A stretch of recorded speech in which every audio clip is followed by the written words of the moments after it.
ഇന്ന് നമുക്കൊരു ഭട്കൽ ബിരിയാണി ഉണ്ടാക്കാം. അതിനുവേണ്ടി ആദ്യം തന്നെ ഒരു 3 കപ്പ് ബാസ്മതി റൈസ് സോക്ക് ചെയ്ത് വെക്കണം. അപ്പോൾ അതിന് വേണ്ടിയിട്ട് ബാസ്മതി റൈസ് ഞാനൊരു ബൗളിലെടുത്തിട്ട് നന്നായിട്ടൊരു 2-3 തവണ കഴുകിയതിന് ശേഷം വെള്ളം ഒഴിച്ച് നന്നായിട്ട് എടുത്ത് വയ്ക്കുക. അപ്പോൾ അതൊരു ഹാഫ് ആൻ അവർ സോക്കായിരിക്കുന്ന സമയത്ത് നമുക്ക് ബാക്കിയുള്ള സാധനങ്ങളൊക്കെ പ്രിപ്പയർ ചെയ്യാനുള്ള സമയമുണ്ടാകും.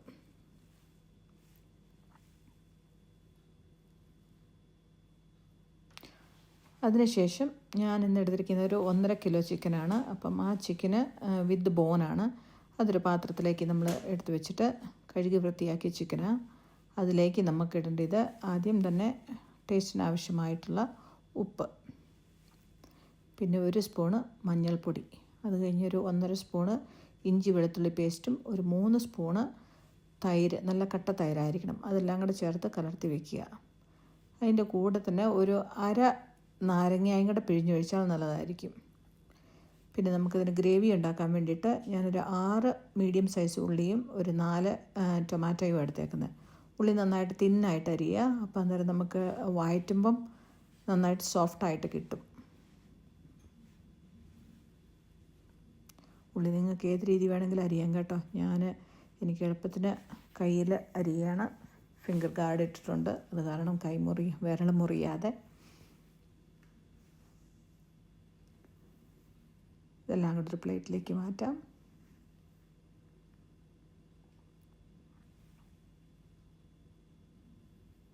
അതുപോലെ തന്നെ ടൊമാറ്റോയും ചെറിയ ചെറിയ പീസുകളായിട്ട് അരിയാൻ ശ്രമിക്കുക. അപ്പം പെട്ടെന്ന് വഴന്ന് കിട്ടും. അതിനുശേഷം ഇതെല്ലാം റെഡിയാക്കി വെച്ചതിന് ശേഷം നമുക്ക് ചോറ് ഉണ്ടാക്കാം. ചോറുണ്ടാക്കുമ്പോൾ നമുക്കിപ്പോൾ അരി തിളച്ച വെള്ളത്തിലേക്ക് ഇച്ചിരി ഉപ്പും ഇച്ചിരി എണ്ണയും 2-3 ഏലക്കായും ഇട്ടിട്ട് വെള്ളം നന്നായിട്ട് വെട്ടി തിളച്ച് വരുമ്പം ഈ സോക്ക് ചെയ്ത് വെച്ച അരി അതിലേക്ക് വാരിയിടുക. അരി മുഴുവനായിട്ട് കുക്ക് ചെയ്യേണ്ട, ഒരു 50% കുക്ക് ചെയ്താൽ മതി കേട്ടോ. എസ്പെഷ്യലി സെല്ല റൈസ് ആണെങ്കിൽ കുറച്ചും കൂടി ഒരു 80% കുക്കാകണം. ഇല്ലെങ്കിൽ നമ്മൾ പിന്നീട് ചിക്കൻ്റെ കൂടെ അതിടുമ്പോൾ പെട്ടെന്ന് വെന്ത് കിട്ടത്തില്ല. പക്ഷേ ഇത് ഞാനിപ്പോൾ ഇടുന്നത് ബാസ്മതി, കൊഹിനൂർ ബാസ്മതി എന്ന് പറഞ്ഞത് പെട്ടെന്ന് വേകും. അതുകൊണ്ട് ഞാനൊരു 50% ഇപ്പോൾ ഈ പാത്രത്തിൽ വേവിക്കുന്നുള്ളൂ. ഇല്ലെങ്കിൽ പിന്നെ അത് ഒത്തിരി കുഴഞ്ഞു പോകും. അപ്പം അരി വെള്ളത്തിൽ ഇട്ടതിന് ശേഷം നന്നായിട്ട് അടച്ച് വെച്ച് വേണമെങ്കിലും തിളപ്പിച്ചെടുക്കാം. ഇല്ലെങ്കിൽ ഞാൻ തിള വരുന്നതോടും വരെ കാത്ത് ഒരു മാക്സിമം ഒരു 8-9 മിനിറ്റ് ഒറ്റ തിള വന്നു കഴിയുമ്പോൾ തന്നെ ഞാൻ അത് അരിപ്പ പാത്രത്തിലേക്ക് മാറ്റി വെള്ളമെല്ലാം ഊറിപ്പോകാൻ വേണ്ടിയിട്ട് മാറ്റി വയ്ക്കും.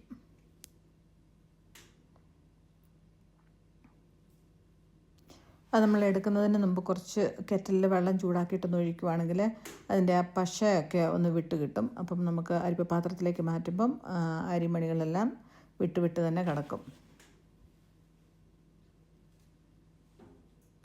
ഇപ്പോൾ തിളയൊക്കെ വന്നു. അങ്ങനെ ഞാൻ അത് അരിപ്പ പാത്രത്തിലേക്ക് മാറ്റാൻ പോവുക.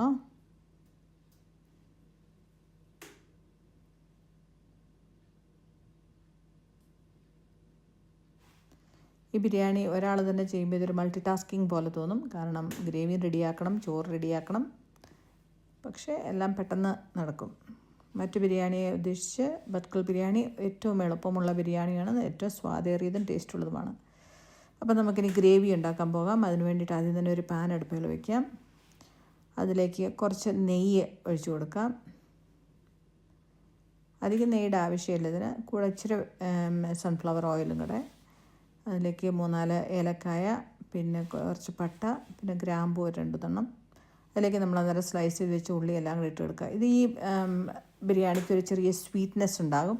അതുകൊണ്ട് ഇതിന് ഉള്ളിയും ഏറ്റവും കൂടുതലായിരിക്കും, പിന്നെ വെളുത്തുള്ളിയും. അപ്പം ഒരു സ്വീറ്റ് ആൻഡ് സവർ ടേസ്റ്റിൽ വരും. വെളുത്തുള്ളിയല്ല, ടൊമാറ്റോ ഞാൻ പറഞ്ഞത്. അതിലേക്ക് കുറച്ചുകൂടെ ഇഞ്ചി വെളുത്തുള്ളി പേസ്റ്റ്, പിന്നെ നമ്മൾ അന്നേരം അരച്ച് വെച്ച ഗ്രീൻ ചില്ലി അത് മിക്സ് ചെയ്യുക. ഞാൻ അന്നേരം പറഞ്ഞോന്ന് അറിയത്തില്ല, ഞാനൊരു 10-12 ഗ്രീൻ ചില്ലി എടുത്തിട്ടുണ്ട്. കുറച്ചും കൂടി മഞ്ഞൾപ്പൊടി ഇട്ട് കൊടുക്കാം. പിന്നെ നമ്മുടെ കൊറിയാണ്ടർ ലീഫ്, അതായത് മല്ലിച്ചപ്പും കൂടെ ഇട്ട് കൊടുക്കാം. നിങ്ങൾക്ക് പുതിനയുടെ ടേസ്റ്റ് ഇഷ്ടമാണെങ്കിൽ പുതിന ലീഫും ഈ സമയത്ത് നമുക്ക് ഇട്ട് കൊടുക്കാവുന്ന, പക്ഷേ എനിക്കിഷ്ടമില്ല, അതുകൊണ്ട് ഞാൻ ചേർത്തിട്ടില്ല. അതിലേക്ക് അത് നന്നായിട്ട് വഴന്ന് കഴിയുമ്പം അതിലേക്ക് നമ്മൾ ആദ്യം മാരിനേറ്റ് ചെയ്ത് വെച്ച ചിക്കൻ അതിലേക്ക് ഇടുക. വെള്ളം ഒന്നും ഒഴിക്കണ്ട, വെറും ആ ചിക്കൻ ഇട്ട് വെച്ച് പതുക്കെ സ്ലോ ഫ്ലെയിമിൽ വേവിക്കുക. ഒരു 10-20 മിനിറ്റ് ആകുമ്പോഴത്തേനും ചിക്കനും വേഗം. അത്യാവശ്യം അതിനകത്ത് നിന്ന് ഗ്രേവിയും വെള്ളവും ഉണ്ടായിരിക്കും.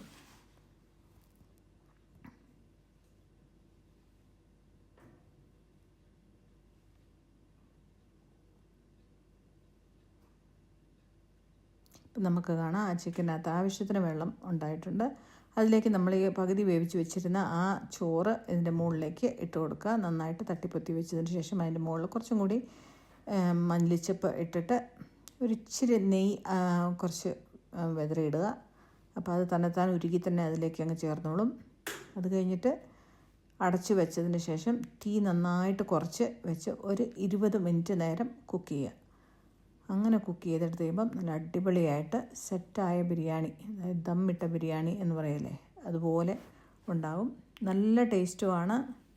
ഇതിന് വേറെ ഒരു സൈഡിങ്ങും വേണ്ട കഴിക്കാനായിട്ട്. പക്ഷെ ഞാൻ ഒരിച്ചിരി തൈരിൻ്റെ സർലാസ് ഉണ്ടാക്കിയിട്ടുണ്ട്. അതിൻ്റെ കൂടെ ഇച്ചിരി അച്ചാറിൻ്റെ കൂടെ തന്നെ ഒരു പപ്പടവും കൂടെ വെച്ച് കൊടുത്തിട്ടുണ്ട്. അപ്പം ഈ പപ്പടവും കൂടെ കൂട്ടി നല്ല സ്വാദേറിയ ബിരിയാണി റെഡി.